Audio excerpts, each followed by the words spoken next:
Welcome back to another episode of Manufactured in the Glass City. I'm your host, Brian Blair, Vice President and Director of Athletics here at University of Toledo. I am joined by a special guest. I think a young lady who's had multiple lives all into one. Hall of Famer, lawyer, former Toledo coach, Jane Roman. Jane, thanks for having us today. Thank you. I'm excited to be here, Brian. Absolutely. So maybe we start with, take us a little bit back to your roots, right? I think you grew up around the Detroit area, you ended up in Toledo, but it wasn't a straight path. Maybe walk us through kind of how you got here. Sure. Not a straight path at all. I was born and raised in Detroit, grew up in the suburbs, Sterling Heights. I come from a large family, 6 children. My mom was the real superhero in our family, 6 kids in 7.5 years. So it's busy. My parents were, to go way back, were born during the Depression. My father, when he graduated from high school, was drafted. There was a draft for the Korean War and went immediately into the military and served during the Korean War. When he came home, his parents, my paternal grandparents, were, I would say, undereducated. Neither of them had high school education. So it was his job to get out there and work, and went to Chrysler Corporation, where he worked the entirety of his career. Trajectory-wise, in terms of how I landed in Toledo, fast forward, I grew up loving the sport of basketball because of my dad and my siblings. My dad, in his what little spare time he had, was a recreational coach for my older sister and brother. And so because we didn't do babysitters during that period of time, we often got toted, me and my younger brother, to basketball practice a couple times a week as my dad was coaching those teams. And really, my love for basketball just grew. I always wanted to be a part of it. And probably one of the things I recognized was being around older siblings and older, their teammates. It really prompted me to, I should say, probably sort of lit my competitive fire a little bit. I always wanted to be able to hang with them. And so basketball was just really natural for me in the family setting. I really didn't think I was that talented as a basketball player. My way was always just you put yourself into something and you do it to the best of your ability and you work hard. And, our discipline as a family was started young, just having such a big brood. We were always on schedules and making sure, whatever commitments we had, we followed through with them. So that kind of put me on a path in terms of just a skill set that was really instilled by my parents, their discipline, their hard work. I also had a mother who was had an illness at a very young age, as me and my younger brother were in elementary school when she was first diagnosed with multiple sclerosis. And so she quickly was relegated to a wheelchair. And so a lot of our life was taking care of her and navigating around that situation. So it took a lot of organization and a lot of discipline. And I think once basketball for me, as I got to middle school age and high school age, it kind of became a little bit of an escape for me. And I just threw myself into it. And I shouldn't say I'm talentless because I did have some older siblings who were athletically inclined. I actually had a uncle, a little tidbit here for you, who played for the Detroit Tigers, professional baseball. And so we always laugh in my family that they think somehow I got my athletic ability from him, but that's not doing justice to my mom and dad. But so that path, again, led me to competitive basketball. And in competitive basketball, 40 years ago almost now, so I'll say it was 55, wasn't what it is now. It's not back when I was playing, it was AAU basketball was the organized, it wasn't club teams, and it wasn't 365 days a year. You play basketball during the season. In Michigan, the seasons were in the fall. And then I did my other sports. I did track and volleyball, and I just really, probably by the time I was a sophomore in high school, I just knew basketball was what I wanted to do. I had a high school coach who was very involved and very active in my recruitment. I'm going to really date myself, but would prepare VHS tapes of my games and send them out to college coaches. And then I got on the AAU circuit where you get national exposure going to tournaments, and that's where the recruitment really picked up. But long story short, or I should say long story longer, in terms of how I landed in Toledo. At the time, Tim Selgo, who is no longer with the University of Toledo, but he was the head women's basketball coach at Toledo when I was being recruited, and recruited me heavily to the University of Toledo. And my mom was so disappointed when I didn't choose Toledo just because of Tim Selgo. But Tim Selgo went on to be an associate athletic director here, and then his career led him to, I think, Grand Valley State University, where he was the athletic director for quite some time. But I chose to go away, far away from home. Why? I'm not quite sure. And I attended Rice University. I was recruited by Rice, and at that time, Rice was a member of the Southwest Athletic Conference. I really was looking for a smaller private setting in terms of academia. I knew basketball. There was no WNBA, and even if there was, I wouldn't have been talented enough to be a part of it. But I knew that I really needed to focus on academics, and watching and hearing sort of our family story from my father, who never had the opportunity for education. He was drafted and we came home. He had to get a job to be able to provide for his family. I knew that academics were always just sort of the backbone of our family, and we didn't really have a choice whether I was going to have an athletic scholarship or not. We were all going to college, and it wasn't something that my parents could afford to do, but they knew no matter what that each one of their 6 children were going to get a college education and be able to provide someday for their families. So when I headed to Rice, that was 1987, I graduated from high school. My mom's condition started to progressively get worse, and I spent my freshman year down there. It was difficult for me because obviously, in college athletics, you just can't come home on the weekend, especially when you're in Houston, Texas, and you live in Sterling Heights, Michigan. So I was only able to come home, I think, one time at Christmas for a couple days. And I just knew, given her situation and her health, that I wanted to be closer to home. And so began the process of what that was going to look like. And the first person that I reached out to was Tim Selgo, who at the time when I reached out to him was just transitioning from the head women's basketball coach to the athletic director, and he informed me that they had just hired a great new young coach from Notre Dame University, and Bill Fenley, and that he would put me in contact with Bill. And so again, my high school coach was Tom Daly, was really involved even at that point in college and helped me navigate that whole situation. Reached out to him, and Bill started recruiting me, and Bill and I, we still keep in touch, and we laughed via text, if you can laugh via text. Nowadays, because I asked him not too long ago, I was contacted by somebody. They were writing a book about Bill and wanted some stories from playing for him and coaching alongside him. And I asked him, never really thought about it, and he told me at that time that I was the first Division I athlete that he ever signed at the University of Toledo as a head coach. So lo and behold, they were gracious enough to offer me a full ride scholarship, and the fit was good, Brian, the first time around, and it was even better the second time around. Sometimes you have to find your own way, and at the time, I thought Rice University looked like the perfect fit. Having never been away from home and being extremely close to my family, anybody looking from the outside in would have said that was an absolutely crazy decision. But lessons learned, and that's how I landed back at the University of Toledo.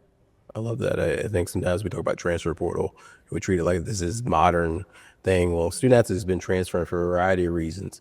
And certainly yours wasn't for NIL money or, along those lines. It was to be back closer to the family and find the right fit. And I worked earlier in my career at Rice University, so I know it and respect it really, really well. But I also have come to be aware of how special this place is. It seems like you were onto that pretty early in the process.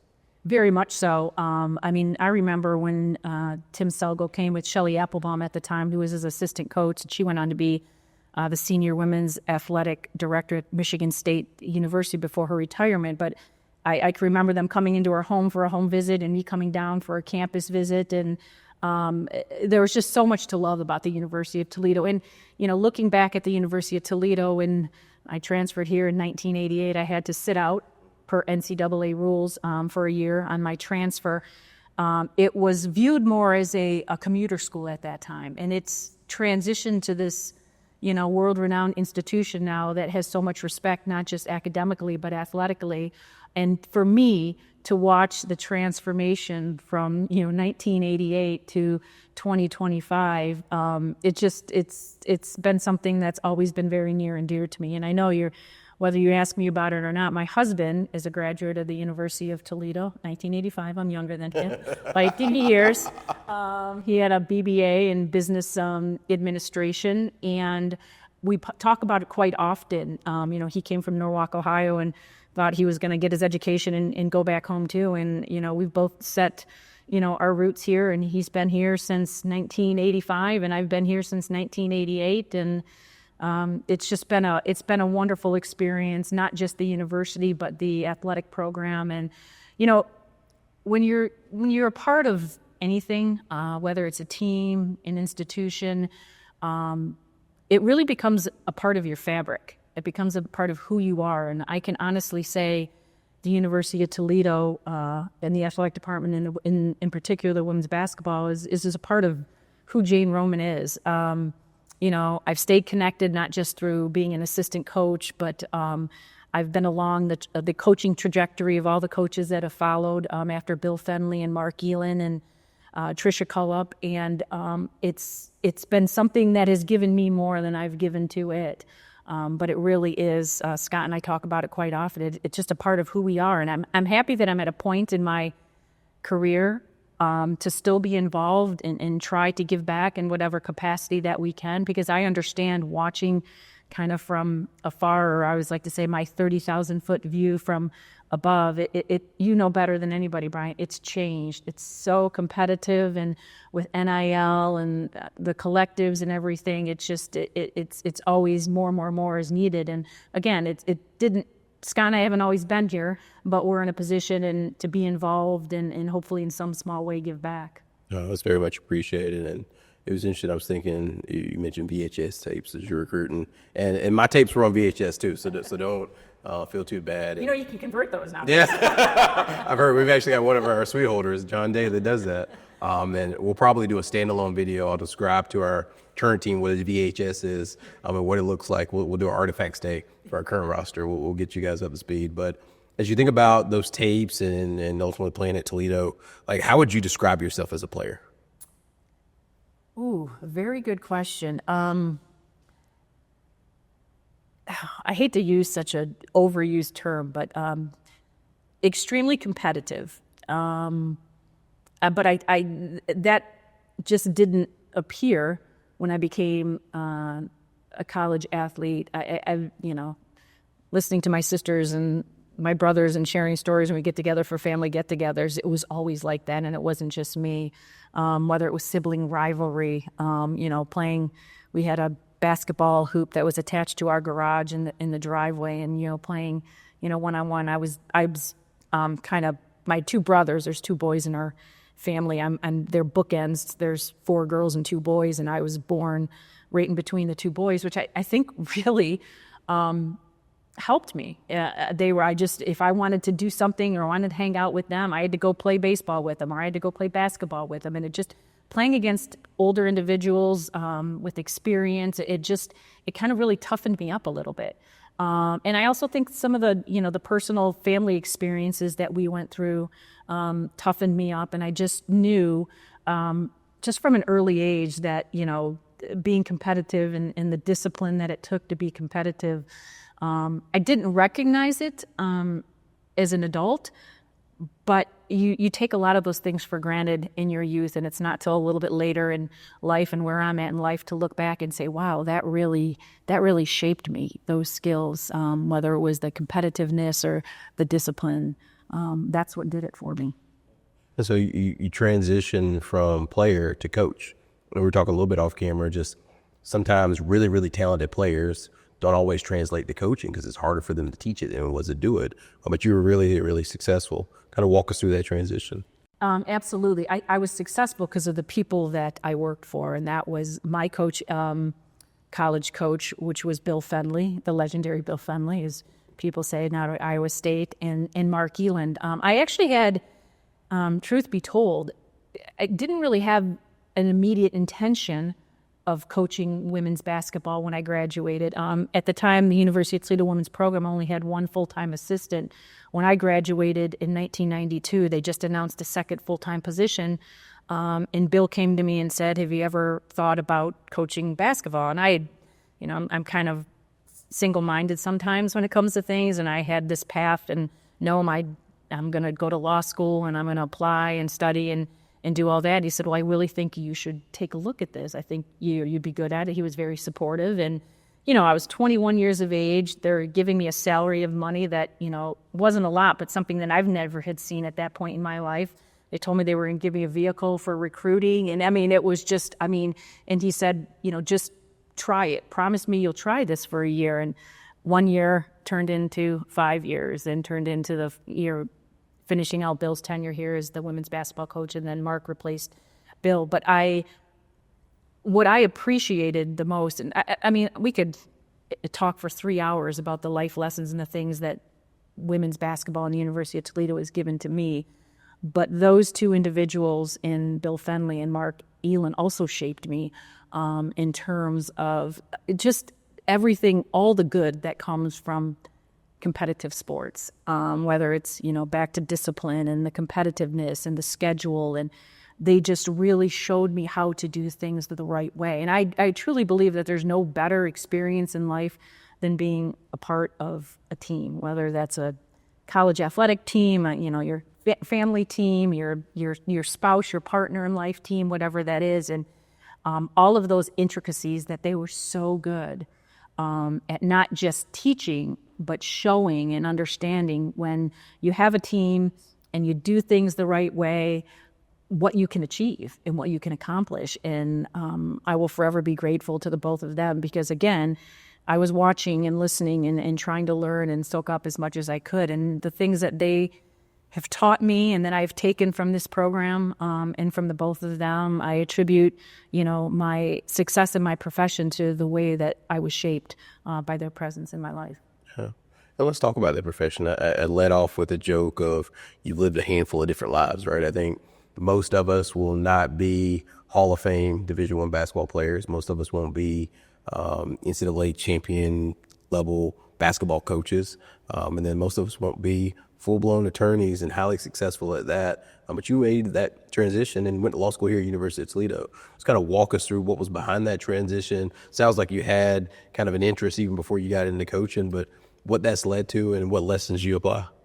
Yeah, so when I was first on Bill's staff and then on Mark's staff, I made it known to both of them at some point I was going to pursue that avenue. And so again, 1 year of coaching commitment turned into 5, and I recognized in Mark's second year that I was 27 years of age, and I have a very interesting story to share about that. One of the UT women's basketball fans was a local judge by the name of Francis X. Gorman, and he would come with his self at the time and later, and when he had 2 children that are younger, bring them to the women's basketball games. And he had read in one of the programs, we used to have programs. It wasn't digital. And he had read, part of the program, they do player profiles, and the player profiles, what career paths or career ambitions, and mine said go to law school. And he had stopped me, waited after a game. I remember exactly where he was sitting in the bleachers. He'd always sat in the bleachers. And said, if you are truly serious about going to law school, please reach out to me. I'm a local municipal court judge, and we hire clerks to work for us, full-time and part-time. And so when I decided to make that transition, I had played AAU basketball up in the state of Michigan. A good friend of mine, her sister, had happened to be one of the law clerks for Judge Francis X. Gorman a couple of years before he had approached me and said this. So through her, I reached out to him and went in and interviewed, and he said, I'd love to have you, but the only thing is it's going to be part-time going to law school, because we have you work full-time for us in the courts during the day, 8 to 5. And then, so I paused because I really decided when I wanted to go to law school that I wanted to do it in 3 years. And if you went in the night program, it would take you 4 years, and it's a little bit longer. But I thought I probably can't beat this experience. And it changed the trajectory of my professional career forever. And he's now the late Francis X. Gorman. He died about 3 years ago, but he's been such an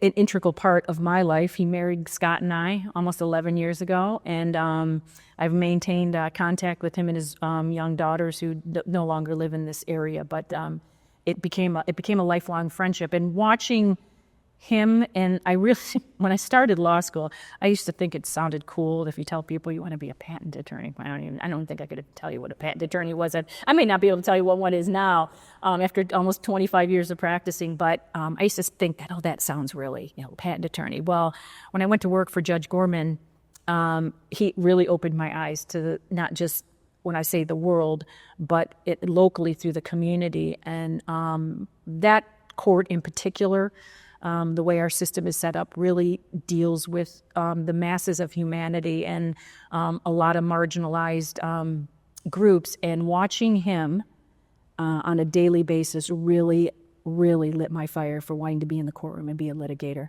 and defend, not just our Constitution, but people's constitutional rights, and making sure that every individual had access to due process and representation. And he was the one that really turned it for me in the direction that I went.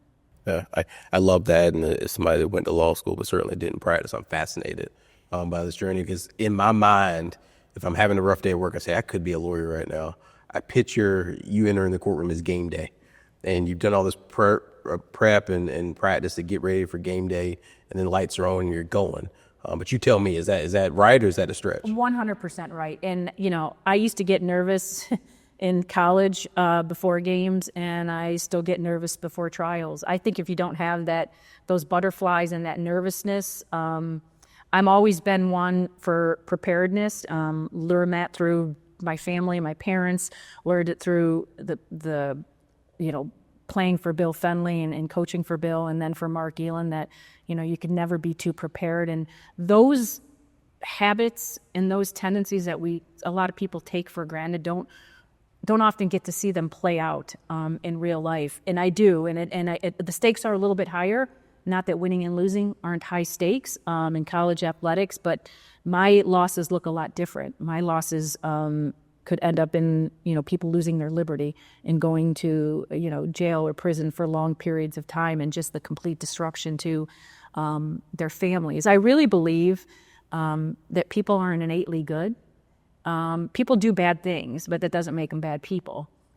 So every day when I walk into that courtroom, and I was in this morning and had a case, and it's a young lady, and the end result probably isn't going to be good, and she's going to lose her education, and she's probably going to lose her family, and it's just those are life-changing moments. And so when you have that responsibility, at times it can be onerous, but at the end of the day, when I'm getting ready to, whether it's walk into the courtroom in the morning or prepared for a trial, I always try to remember that, and I always try to just kind of reflect on that and make sure I understand that this isn't about me. This is, again, all the things that I've implemented from being a player to a coach. All those things apply, because my team now is my client or the other attorney that I'm working with on the case. And it's a lot more daunting, because when I say team, you don't get the team aspect so much being a criminal defense attorney, because our system's designed where it's adversarial, and sometimes you're going to have 7 people on the other side, and sometimes it's just going to be me and my client. And I think my college career and playing Division I basketball really prepared me for that. I love this, because I try to keep what I do in perspective, and I tell people all the time, I'm not saving lives, but I am working with some of the young people that may one day go on to save lives. And it's our job to give them the type of experience that really leans into that and allows them to chase those dreams. And it sounds like you're a shining example of that, of somebody that not only won championships and had a great experience here coaching and playing, but now you've gone on to pursue this other passion, and you get to apply all those life lessons and truly save lives in your day-to-day. There's nothing to me more satisfying. And I have people approach me all the time, and because of our backgrounds and in being in college athletics or being a part of college athletics, and people like to measure us by wins and losses. Your wins and losses are different than my wins and losses. And I often have people approach me, even now when people are still considering retaining my services, they want to know how many cases I've won or how many trials I've won. And really, that's not the benchmark in what I do now, because sometimes you're given a really bad hand and you just got to do the best you can with it. So I always think it's very interesting, and I kind of have a canned response to those individuals, and I always prefer to tell them that if that's what you really can't measure with what I do by how many cases, because sometimes I'm in a position where you have a client that says, I'm going to trial, I don't care what the evidence is against me, and you have a duty. I took a sworn oath to advocate zealously, but those are the decisions.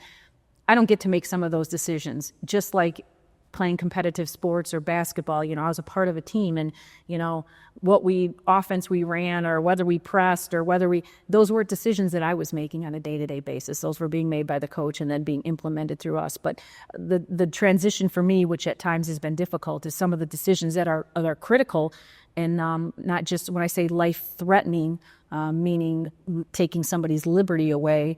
I don't get to make those decisions anymore sometimes, and that can be frustrating. But it doesn't change my approach to how I represent individuals. I want to go back to basketball for a second. As a player and or coach, you made 5 NCAA tournament appearances. Maybe walk us through your favorite memory from that time as a player or coach. Boy, there's a lot of them. I'll try to, if I can, be brief, which is sometimes impossible for me. The first time we made the NCAA tournament, a UT women's basketball program had never been in the NCAA tournament. That was my junior year. We won the MAC tournament, went on to play Providence in the first round of the NCAA tournament. Matter of fact, there's a book out there written by Rick Pitino, because Rick Pitino was a head men's basketball coach at Providence when we played them in the NCAA tournament, and we beat them, and he talks about us beating them in his book. But played it there, so it was the first time UT women's basketball team had ever had an NCAA win. We went on to play Rutgers in the second round.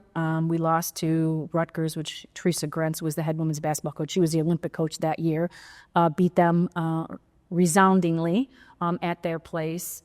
So that, to have those marquee wins for a program, and having never done it, but hearing about it, and how it was, talked up by Bill, coming from Notre Dame, where they had those experience, and having the opportunity to see his teams that he was a part of, on a pretty regular basis, be a part of the NCAA tournament, having no experience and nobody on our team having any experience. Those, to me, will always be some of my greatest memories. But being in the NCAA tournament, and whatever you do in life, if you're good at it, you want to compete against the best, and the best is in the NCAA tournament. And so going there and kind of testing your mettle and seeing where you stack up. In Toledo at that time, I don't even know if they knew where we were from. Sometimes you go in those pressers after a game, and they would just try to locate geographically where Toledo was a challenge for some of them. But, we were clearly the underdogs, and to come in there and, both years, my junior and senior year, we made it to the second round. I had that backwards a little bit. We lost to Connecticut, my junior year, by 1 point at Connecticut when Gino Auriemma, and it was a very controversial call, and to this day I carry it with me. I still think Sokolsky was fouled in the last seconds, but it was hard. I think the refs swallowed the whistle a little bit, but it is what it is, and I don't want you to think that I'm super bitter, a little bit bitter about it, but it was. And then my senior year, we played. I apologize. We played Rutgers in the first round, and then we lost to Maryland at Maryland. So you just look at the nature of those. I mean, at the time, Providence and Rutgers and UConn and Maryland. UConn, Maryland. Those are huge names in women's basketball, even to this day, and they were 30 years ago. So to be on that level and playing and competitively. When we didn't always have the same competitive advantages in terms of, when I say the fan base or the monetary support, it was, looking back at it, it really is probably some of my proudest moments and greatest memories. I've heard a lot about Bill Finley in terms of, one, what you just outlined, in terms of having that vision for where you want the program to go, and maybe everybody else hadn't experienced it yet, but inspiring them and motivating them and getting right, pulling in the same direction to go out and achieve that vision. I think that's the sign of a true leader. But you played under him and Mark Elam, both Hall of Fame coaches. I mean, what lessons did you take away from working with and under and playing under those two individuals that you still apply to this day? I think next level discipline. I think I always had discipline. I think any college athlete obviously has to have some modicum of discipline in order to get you where you're at. But the way they honed that discipline and that responsibility and the preparedness and the essence of team, because anytime you have a team or anytime you have a group of individuals, you're never going to have 5 people in this situation, women's basketball, who have the same personality, who come from the same backgrounds, who've had the same experiences. And to be able to hone those individuals into a group that's like-minded to achieve a greater purpose, which is winning games and advancing to the end. As athletic director and vice president, it's not an easy thing to do. There's constant hurdles, there's constant obstacles, then how you deal with those, and watching them from a player perspective and then being a part of their staffs, it was really next level discipline, organization, preparedness. I will always take away, I don't think both of them, but in particular Bill, I've never seen an individual who prepares the way he prepared for every possible situation, not just, okay, this is what's going to happen if we execute this way, but this is what's going to happen if we don't execute this way. And just his preparedness was second to none. Sounds like he'd been a good lawyer too, right? Yes. I think about this women's basketball program, and I can't go a single conversation with anybody in the industry about bragging about Toledo women's basketball, because I just think it's something that I didn't know a ton about before I got the job. Admittedly, I was ignorant to how successful we've been for so long, the fan support being such an elite level, and everything about this program is just, it's unique in a landscape of copycats, and I mean that in the best way possible, because our fans show up and show out. They stay longer, and it means more to them to show the girls support after a loss than even a win sometimes. It's just truly remarkable. You've seen that transition from what it was to what it is. As people ask you about our women's basketball program, what do you tell them? The community, the women's basketball community, I know it's second to none in the math, and I know we're on a national level, top 30 still, which we've been consistently for a really long time. When I joined the University of Toledo women's basketball program in 1988, 89, I remember I had to sit out that first year, and I remember at that time we weren't allowed to sit on the bench as a transfer. You had to sit in the stands.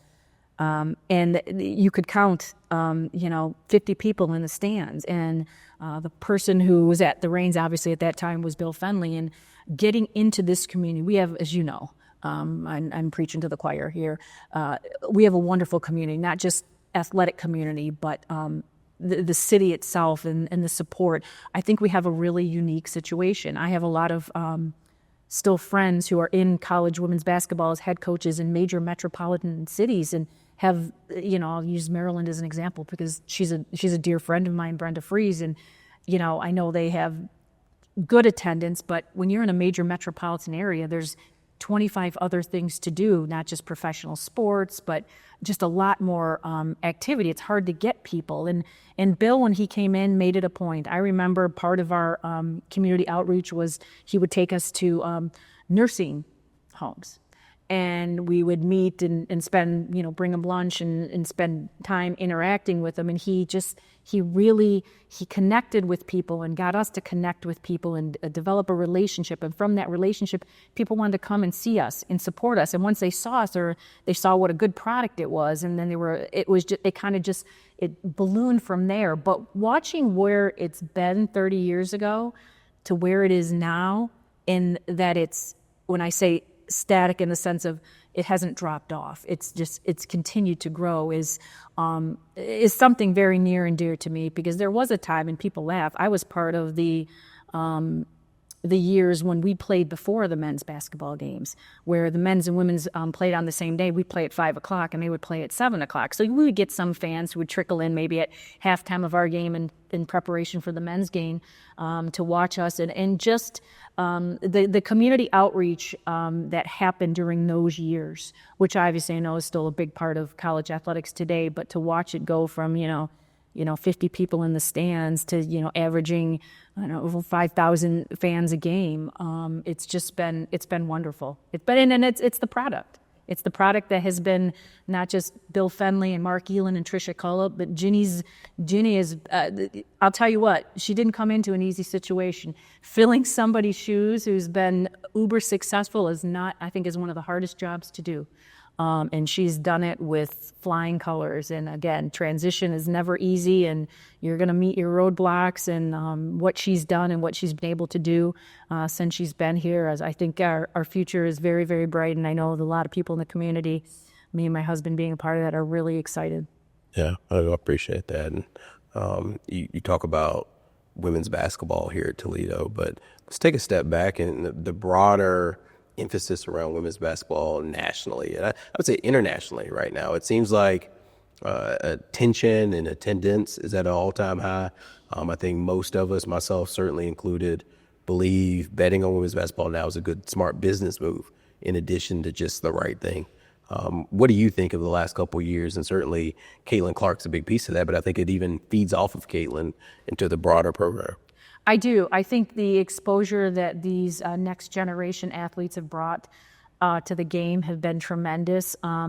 It's a product that people get excited about and people want to support. And I think it's been really it's been sort of a business lesson. Everything we approach in our marriage, I look at it from an emotional perspective, and my husband looks at it from a business perspective. So we've had a lot of really good conversations about this in terms of women's basketball product. And I think what we've been most impressed upon, or I should say impressed with, is just the exposure. I think giving something exposure and putting it out there, and whether you're a professional women's basketball fan, a collegiate women's basketball fan, it has been really easy to get behind this movement. And I want to say, when I say movement, because I don't want to make it sound like this is just something that's happened, and this movement has been happening for 30 years. It's just been on a much slower trajectory.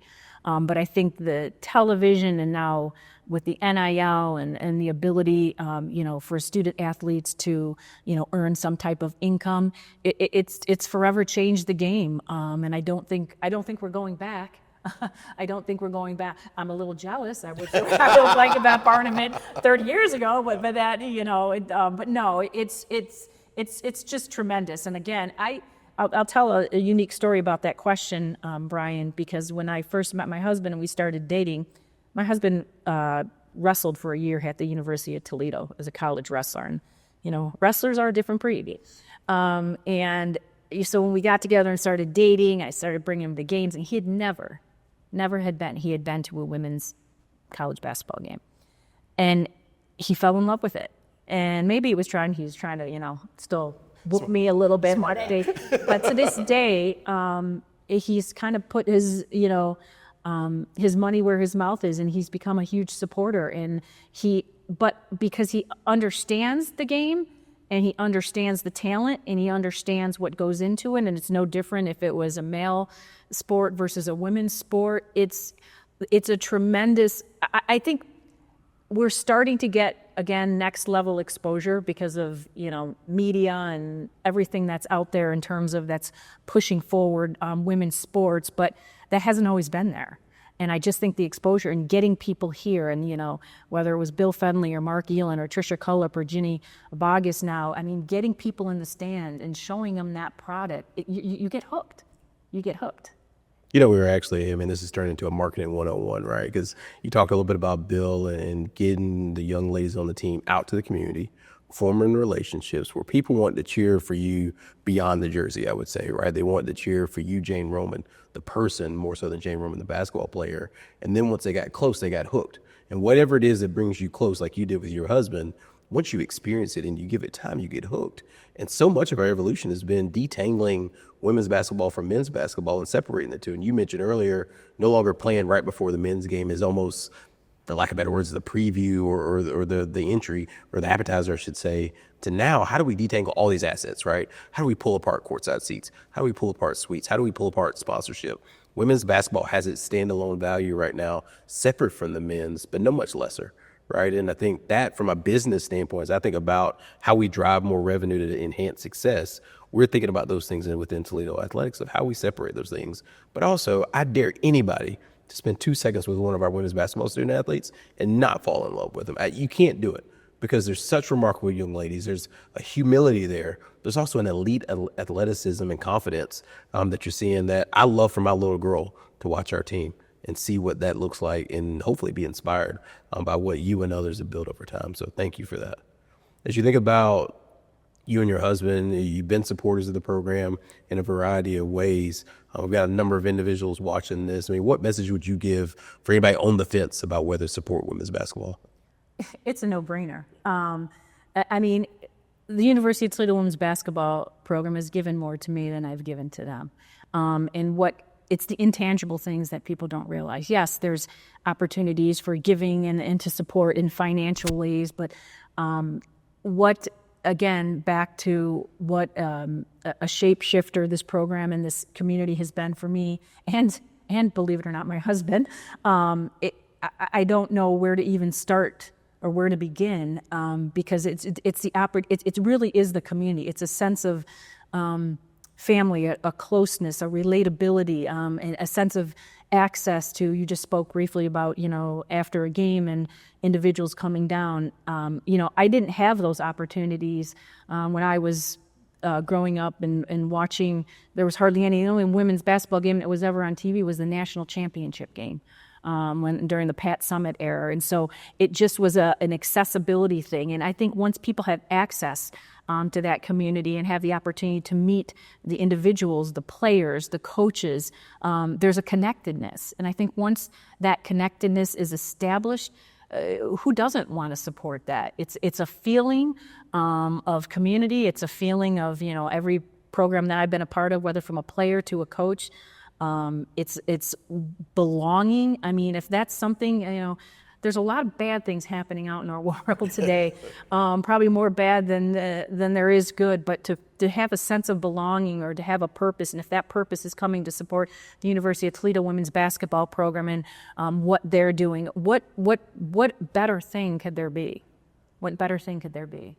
So last question, we'll end on this. Let's say there's a 16-year-old young lady. You grew up in Detroit. She's one of 6 children. She's a great basketball player and a fiery competitor. What advice would you give to her on making the decision to come to the University of Toledo? There's no other place to come than the University of Toledo, in my opinion. I was thought, when I was 18 years old and making those decisions, and my parents left the decision with me, and you have a little bit of those bright lights, big city, you want to go. What sent me in the direction of Rice was the Southwest Conference. I wanted to play against some of the best teams, and at that time Texas happened to be one of the best women's basketball teams in the country. But in reflecting in my transition from that university back to the University of Toledo, because the University of Toledo was always one of the top 3 schools that I was considering going to.